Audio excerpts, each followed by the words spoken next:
and drones that have like nerve gas and everything else. Just a little drone, but it flies up, throws out canisters of nerve gas. You're all dead. I mean, it's on, folks. It isn't robot like Terminator. It is over the top existing platforms.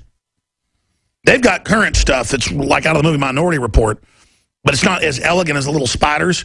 But you're locked up in your house, and a robot that's small, that has like 8 legs, just up your steps. It walks up to your front step, targets the door with its shotgun or other systems. Some of them have a laser, will just cut a hole for itself. It cuts a hole, basically, and some of them have a welding thing as well. And it doesn't matter if your house catches on fire, doesn't care. And it just, or it's got an extinguisher. They're doing all sorts of, and it just comes through. It's got a shotgun. I mean, this is the stuff that's going on here. And the humans are done, according to the elite. But here's the thing. These autonomous systems are being hooked into these big battle computers that are pre-programmed, that are hooked into the larger, they admit the Pentagon has this map of the world supercomputer that's classified. Its existence is admitted, but it's the one that they basically call the big brain that is probably sentient, and it's tied into Google, and it's running all this stuff. And the smart meters in your house and your car and everything, and Google and NASA and everything just all merging, and it's, I mean, it's sitting there looking at everybody right now. You want to see where its minions are? Here. It dials in. It's got all your photos, where you went, what you did. It can listen to you. It can photograph you. It can videotape you. This is its little node that you carry and love, and oh, where is my little smartphone? This is it.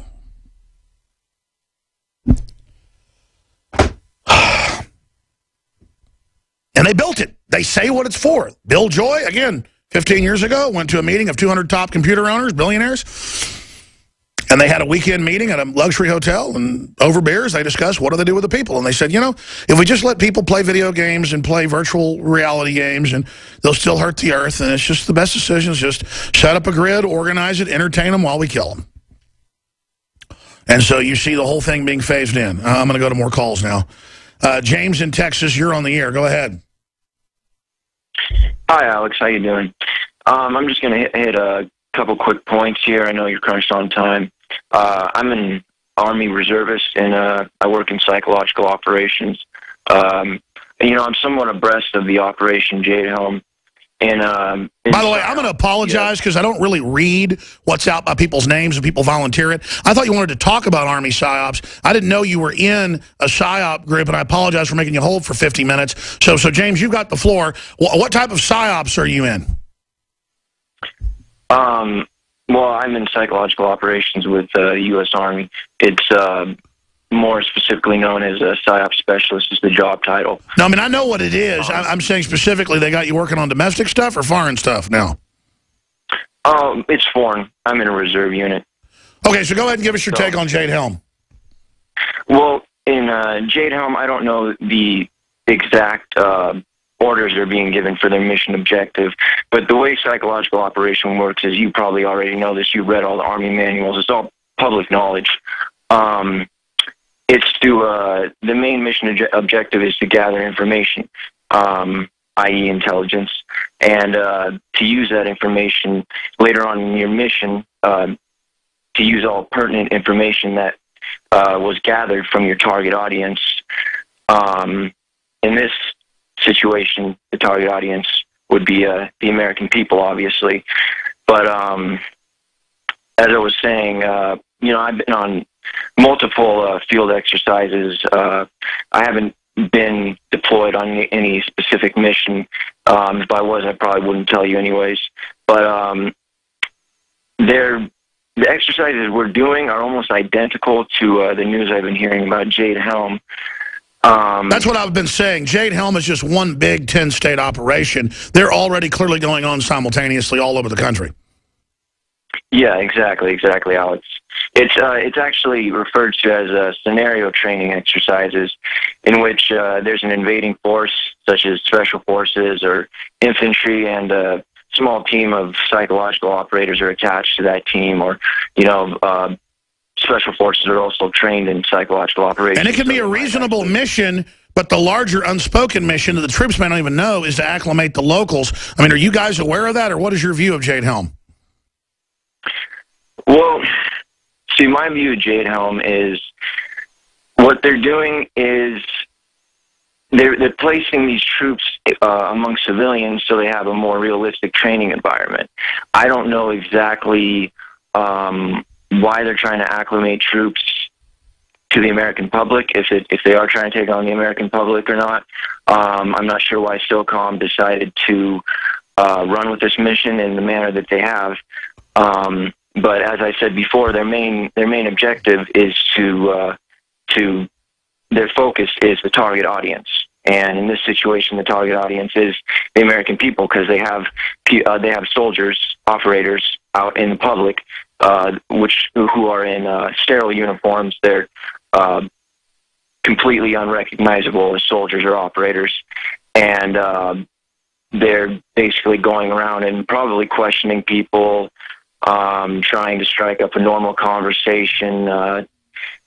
Just taking notes on people's everyday lives. But as I said, I don't know any exact details. Yeah, they're training them to be comfortable working with the local police and others, and then selling the psyop that it's for overseas when obviously it's dual use. But we know from the training operations we've exposed that they are in some of these training to take on militias, American gun owners. I found out one of the most popular things is ROTC with the officers, or people that are going to be officers, that they, quote, take on a militia.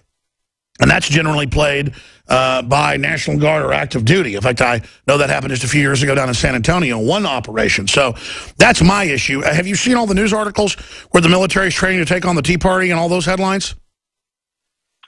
I have, Alex. I'm not too sure how I feel about that. As a reservist, I've contemplated going active duty, and I'm not really too keen on what's going on right now. I'm not really sure if I want to pursue a career in such a sure. What's your bottom line?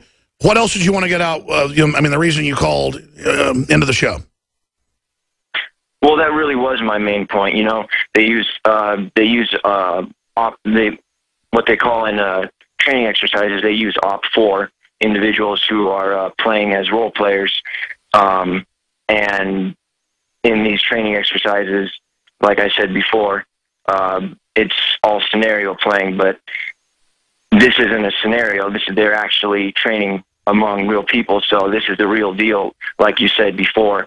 And people need to take this seriously. They need to not be vulnerable sheep. They need to pay attention to their surroundings, really focus in on strange-looking characters. Really try to pay attention to details in conversations. If someone comes up to you and starts asking you, a bunch of questions about your daily routines, about, say, if you're in ownership of firearms or anything like that, just really pay attention to that.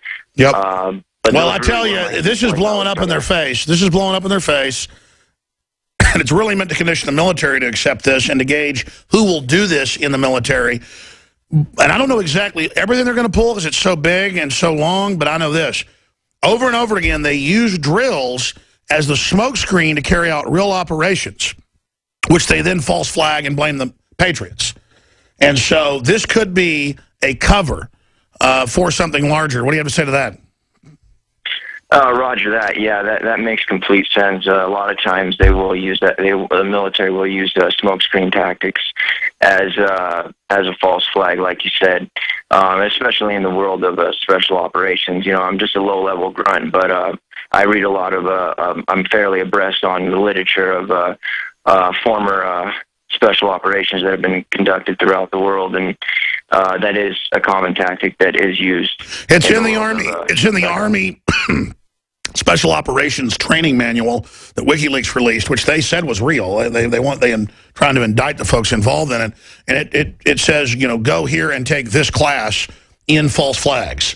So they have a false flag class at the Army, and I don't need to be told about it. I had family that told me about this stuff from multiple angles, and let's just say this. The public just isn't ready to handle all this. I tell you, God bless you. I appreciate your call. All I know is it's ramping up. It's aimed at us, and that ain't good. I mean, I'm against aiming it at innocent countries that didn't do anything to us, like Iraq. I can't believe Jeb Bush came out and said he'd do Iraq all over again. Iraq did nothing to us. Our government put Saddam in. Our government had Saddam attack Iran. Saddam had women in college in Playboy. I'm not saying Playboy's good, but I mean, they were free compared. Saddam could go stand in front of 15,000 people with AK-47s. Any citizen that wanted guns could have them. And when Iran or Saudi Arabia tried to send in operatives to take over Iraq, he'd round them up and kill them. I'm not saying that's good, but let me tell you, compared to everybody else, Saddam was a cupcake. And now, look what you got going on. Anthony Gucciardi joins us. I'm going to go into overdrive to talk to Luke and Smith and Lauren and Brandon. I'll get to everybody. But, Anthony, you've got some really exciting news to break down with us on the Monsanto and other fronts. Tell us about some of those articles that are coming up. It's so insane because just like you were saying, the attack right now is so incognito and so concise that most people don't get it. They just don't think like that. They don't think just in the realm of glyphosate, Monsanto's chemical and their #1 best-selling herbicide Roundup. They don't think in the way that even the World Health Organization researchers did when they said, hey, we're going to go against the World Health Organization.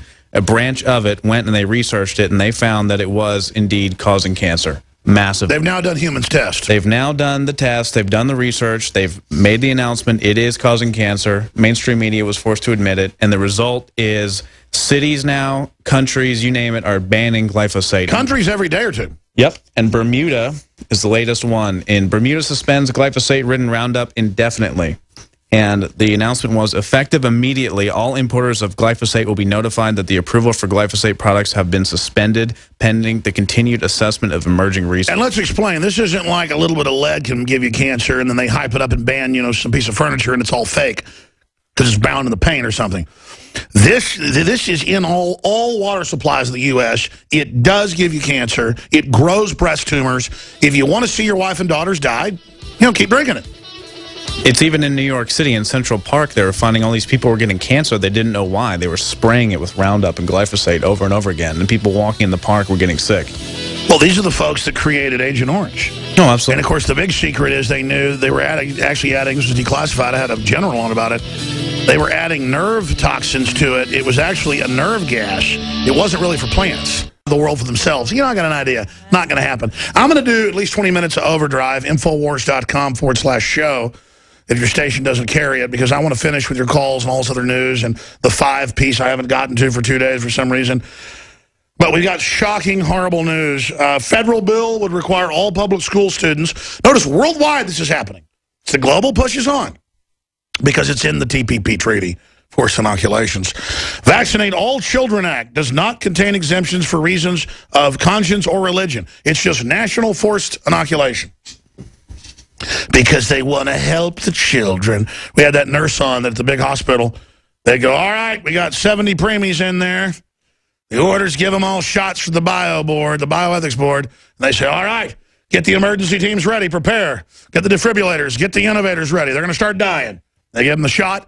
Within 10 minutes, convulsions, blood coming out of the nose. Then they battle to save them. It's like cutting your leg off and giving you a tourniquet.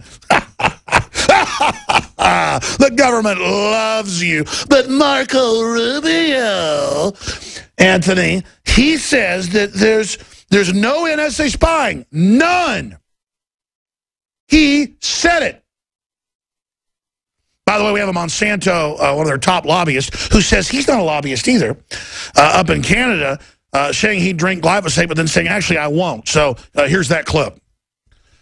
I do not believe that glyphosate in Argentina is causing increases in cancer. You can drink a whole quart of it and it won't hurt you. Patrick, you want to drink some? We have some here. I'd be happy to, actually, but not really. But not really? I know it wouldn't hurt me. If you say so, I have some glyphosate. No, I'm not stupid. Ah, okay. So you you're not I know it's dangerous, right? No, people try to commit suicide with it and fail fairly regularly.